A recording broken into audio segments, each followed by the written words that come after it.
The words hit me like a physical blow, echoing through the kitchen where I stood frozen with a grocery bag in each hand. Mom's face was flushed red, her finger pointing at me like a weapon, while he stood behind her with that smug smile I'd grown to despise over the past 6 months. "You heard me, Daniel," she continued, her voice shrill. "Starting next month, you pay $800 rent or you're out. This is Brandon's house now, too, and he thinks you're taking advantage of us." Brandon. My mother's boyfriend of barely half a year, a slick-haired real estate agent who'd wormed his way into our lives with expensive dinners and weekend getaways. And now, apparently, he thought he could dictate terms in the house my father built with his own hands. According to YouTube analytics, 99.6% of viewers are not subscribed. That's a huge number. By subscribing the channel that is completely free, you'll help support the channel and never miss fresh content. "Mom, I'm 23 and in graduate school," I said, trying to keep my voice steady. "I work part-time at the university library. You know I'm putting every cent toward my tuition. Dad would never—" "Don't you dare bring your father into this," she snapped, and I saw Brandon's hand rest possessively on her shoulder. "He's been gone for 3 years, Daniel. 3 years. I'm allowed to move on, and I'm allowed to make decisions about my house." Her house. Not our house anymore. The house where Dad taught me to ride a bike in the driveway, where we'd spent countless evenings in his workshop in the garage, where he'd drawn up the plans for the addition on graph paper at this very kitchen table before he got sick. I set down the groceries I'd bought with my own money, as I always did, and walked to my room without another word. Behind me, I heard Brandon's low chuckle and my mother's defensive murmur. That night, I lay awake, staring at the ceiling of the room that had been mine since childhood. The glow-in-the-dark stars Dad had helped me stick up there when I was 8 still clung stubbornly to their posts, faded but persistent. $800. It might as well have been 8,000. Between tuition, books, and basic expenses, I was already stretched impossibly thin. But it was the injustice that burned in my chest more than the money. I'd been the one taking care of Mom after Dad died, handling the estate paperwork she was too grief-stricken to face, managing the bills, maintaining the house. I'd deferred my graduate program for a year to be there for her. And now Brandon arrives with his European cologne and his leased BMW, and suddenly I'm a freeloader? I reached for my phone and opened my email, scrolling back through old messages until I found what I was looking for. The email from Dad's lawyer, forwarded to me 3 years ago, with an attachment I'd saved but never really examined closely. Dad had been meticulous about estate planning after his diagnosis, and I'd always assumed everything was straightforward. The house went to Mom, his life insurance went to Mom, everything to Mom. But Dad had also been a software engineer, a methodical thinker who planned for contingencies. Or downloaded the attachment and began to read. The next morning, I called in sick to the library and drove 2 hours to visit Harold Chen, my father's estate attorney. His office was in a mid-century building downtown, the kind of place that smelled like old books and furniture polish. Harold was in his 60s, with wire-rimmed glasses and the patient demeanor of someone who'd seen every variety of family drama. He remembered me immediately. "Daniel," he said, shaking my hand. "I was sorry I couldn't make it to your father's memorial. He was a good man, and a smart one." He gestured to a chair. "What brings you here?" I pulled out my laptop and showed him the document I'd been reading all night. This trust document that Dad set up. I need to understand exactly what it means. Harold adjusted his glasses and scanned the screen, nodding slowly. "Ah, yes. Your father established this trust shortly after his diagnosis. He was very specific about his wishes." He looked up at me. "What specifically concerns you?" The house, I said. I always thought it went directly to Mom. Not exactly, Harold said, leaning back in his chair. Your father set up what's called a qualified personal residence trust. The house went into the trust, with your mother as the primary beneficiary, meaning she has the right to live there for her lifetime. But the ownership structure is more complex than that. My heart began to beat faster. How complex? Harold pulled up a file on his computer. Your father was concerned about asset protection, particularly given the size of the estate and potential tax implications. So he structured it so that the house is technically owned by the trust, which names you and your mother as co-trustees. Your mother has full use of the property, but any major financial decisions, like selling it, taking out loans against it, or... He paused significantly. Changing the terms of occupancy require unanimous agreement from both trustees. Changing terms of occupancy, I repeated, like demanding rent from someone? Precisely like that, Harold confirmed. Your mother cannot unilaterally evict you or charge you rent. The property is meant to be a family home. Your father was very clear about that in his instructions to me. He scrolled through another document. In fact, there's a specific clause here that says any attempt to commercialize the family residence would trigger a review of the trust terms.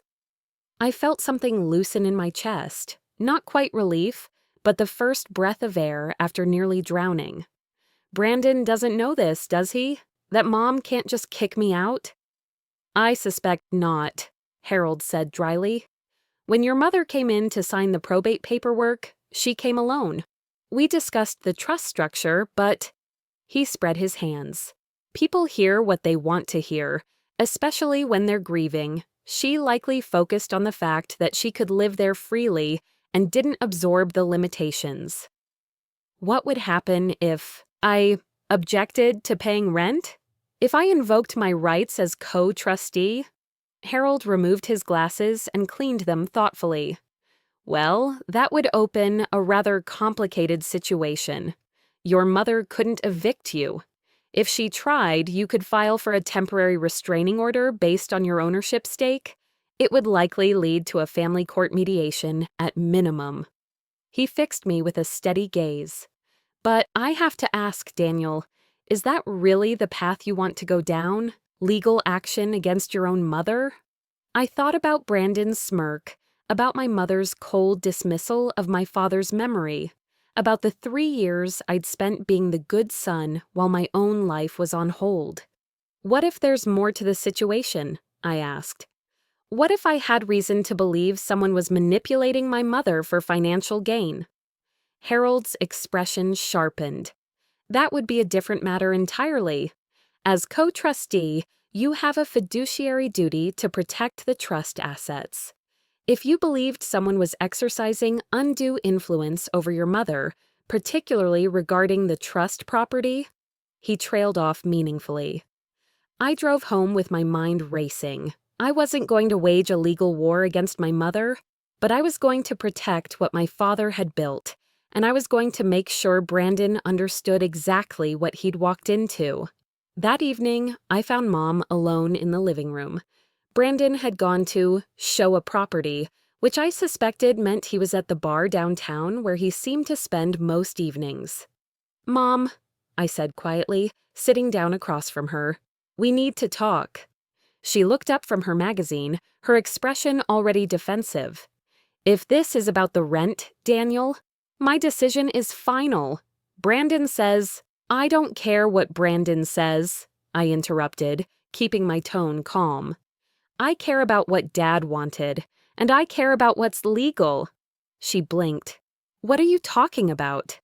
I pulled out a folder I'd prepared, copies of the trust documents, highlighted sections, a summary I'd written up. The house isn't just yours, Mom. It's held in a trust that Dad set up, and I'm a co-trustee. You can't charge me rent without my agreement. You can't change the terms of who lives here without my agreement. This house is meant to be our family home, and Dad made sure of that. I watched the color drain from her face as she flipped through the papers. But Harold said it was mine. To live in, I said gently.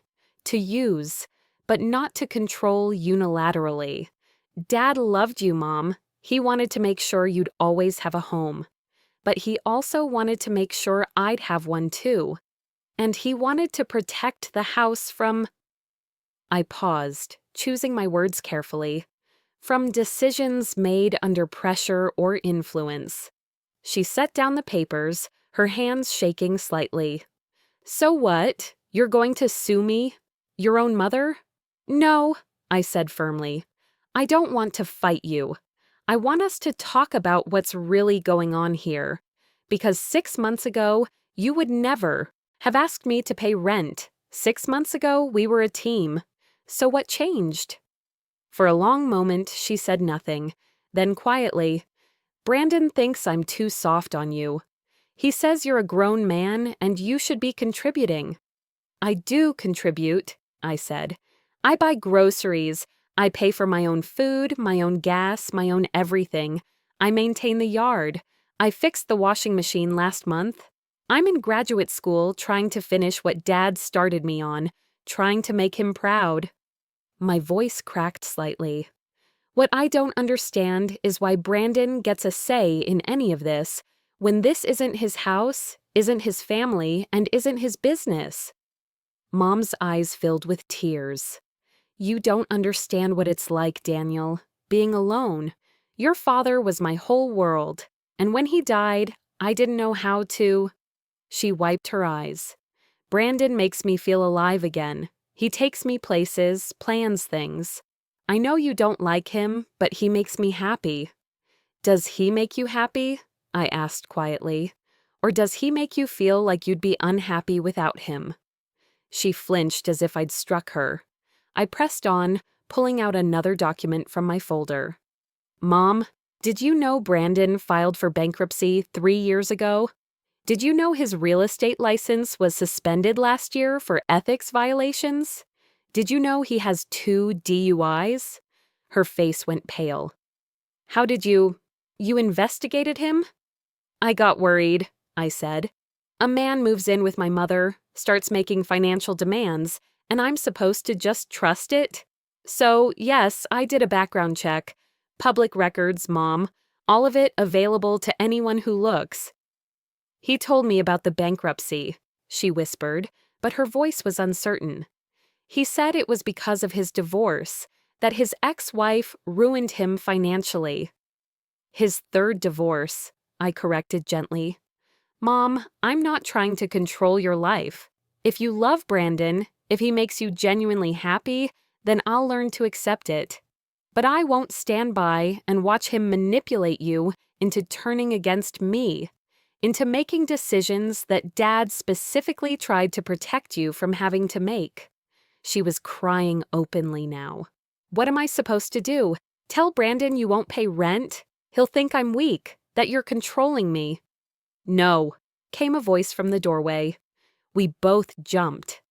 Brandon stood there, his face flushed, and I realized he must have heard at least part of our conversation. He'll think you finally grew a spine. Brandon, Mom started, but he cut her off. So the kid's got some tricks up his sleeve, Brandon said, walking into the room. He'd been drinking. I could smell the whiskey. Thinks he can throw some legal documents around and scare me off. Well, newsflash, Daniel. Your mom wants me here. She needs me here. She doesn't need anyone to tell her what to do with her own home, I said, standing up. And she definitely doesn't need someone with your track record anywhere near her finances. His face darkened. My track record? You little... He took his eye, stepped toward me, and I held my ground. Brandon, stop. Mom stood up between us. Daniel, maybe you should go to your room. No, I said. I'm done being sent to my room like a child. Brandon, here's how this is going to work. You are welcome to stay here as Mom's guest. But you don't make decisions about this house. You don't charge people rent. You don't get a say in family matters. And if you have a problem with that, there's the door." He laughed, a harsh, ugly sound. "You think you can kick me out? Your mother would never—" "Actually," Mom said, her voice small but growing stronger, "I think maybe Daniel's right." We both turned to stare at her.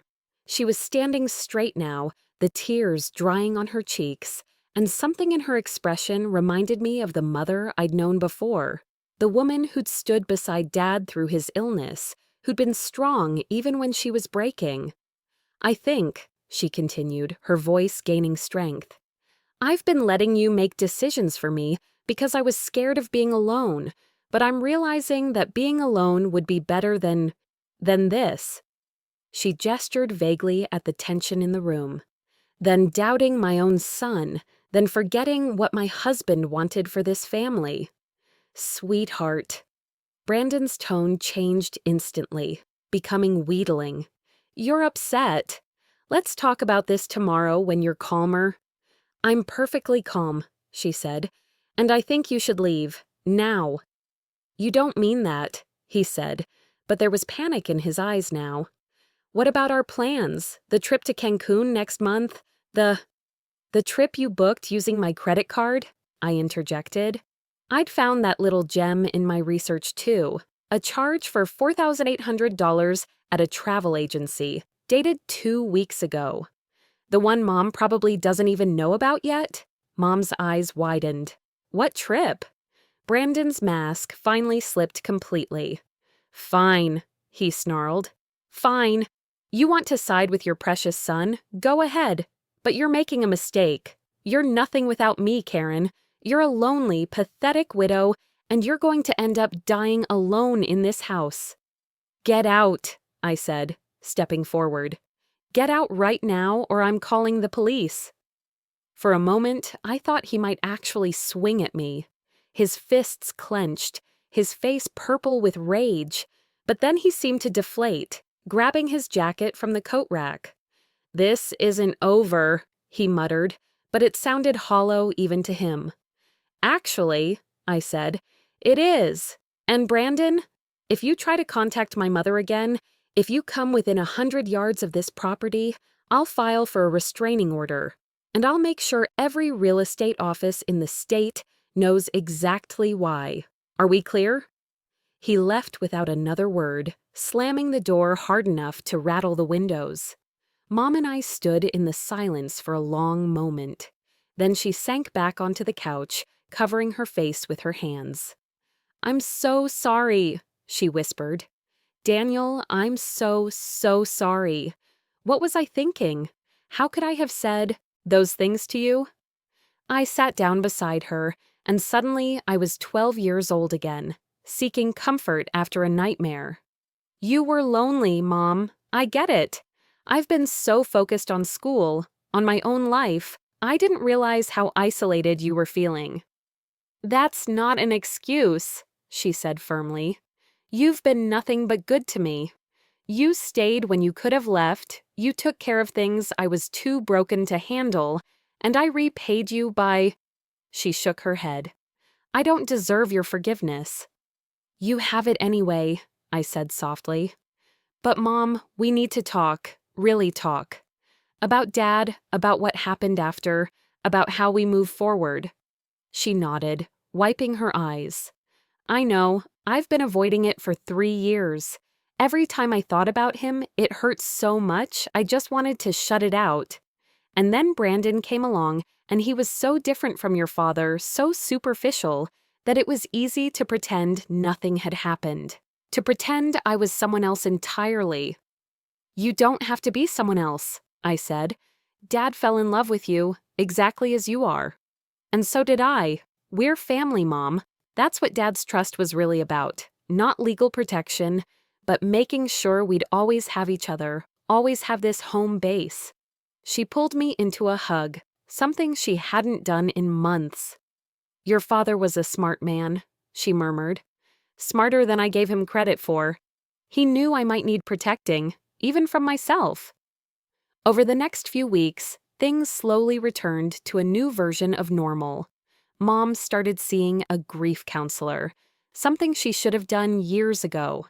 We had dinner together most nights, actually talking, sharing stories about Dad that we'd been too afraid to voice. She apologized to my face a dozen more times until I finally told her to stop, that we were moving forward, not dwelling in the past. The house felt different now, lighter somehow, as if a dark cloud had lifted. Mom planted new flowers in the garden, something Dad had always encouraged her to do. I finally finished my thesis proposal, which I'd been stalling on for months. We were healing, separately and together. Then, about 6 weeks after Brandon left, I came home to find Mom sitting at the kitchen table with a serious expression. "Daniel," she said, "sit down. We need to discuss something." My stomach tightened. "What's wrong?" She pushed a document across the table. "I've been thinking about the trust, about what your father wanted, and I realized that while he protected us legally, he also created a situation where you might feel trapped. You're 23. You should be living your own life, not taking care of your mother." "Mom, I don't feel trapped." "Let me finish," she said gently. "I talked to Harold Chen. I want to restructure the trust, not to remove your protections," she added quickly, "but to make things clearer.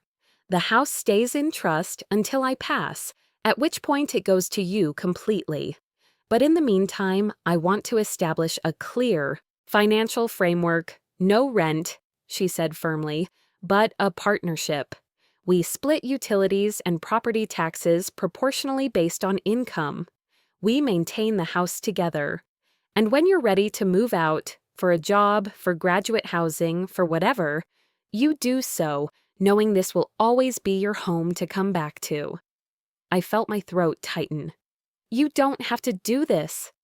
"Yes, I do," she said. "Your father protected me in his way. Now I need to protect you in mine. I need to be a mother again, not a—" She paused.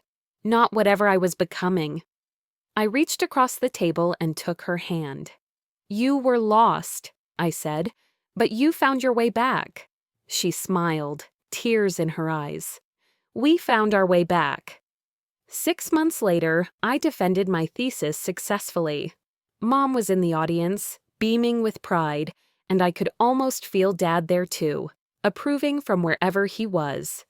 After the ceremony, Mom and I went to Dad's favorite restaurant, a little Italian place where he'd proposed to her 30 years ago. Over tiramisu, she told me she'd started dating again, a kind widower from her book club, someone who remembered Dad fondly and treated her with gentle respect.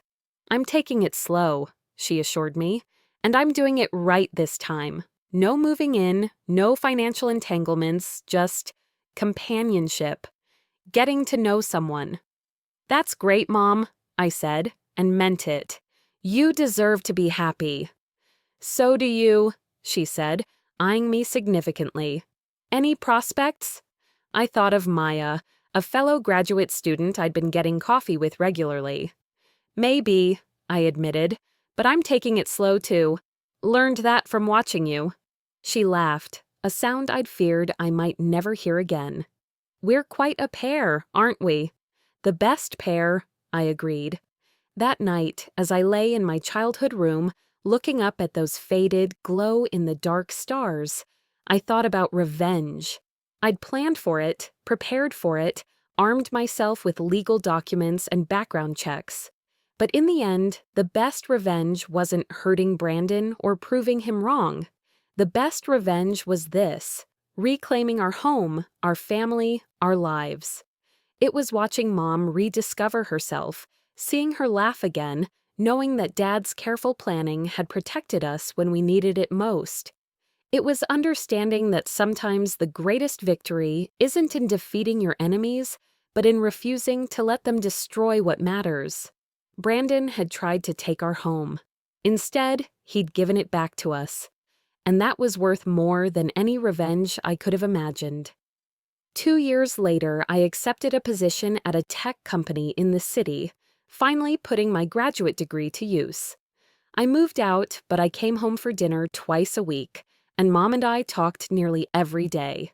The house, Dad's house, our house, remained standing strong on its foundation, sheltered by the trust that proved a father's love could reach beyond death. Mom eventually married her book club widower in a simple ceremony in the backyard, and he proved to be everything Brandon wasn't: kind, self-sufficient, genuinely interested in being part of our family rather than exploiting it.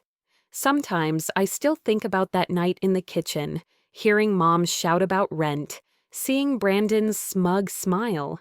And I'm grateful for it, in a strange way, because it forced us to confront what we'd been avoiding, to examine what we'd almost lost, to fight for what Dad had tried so hard to preserve.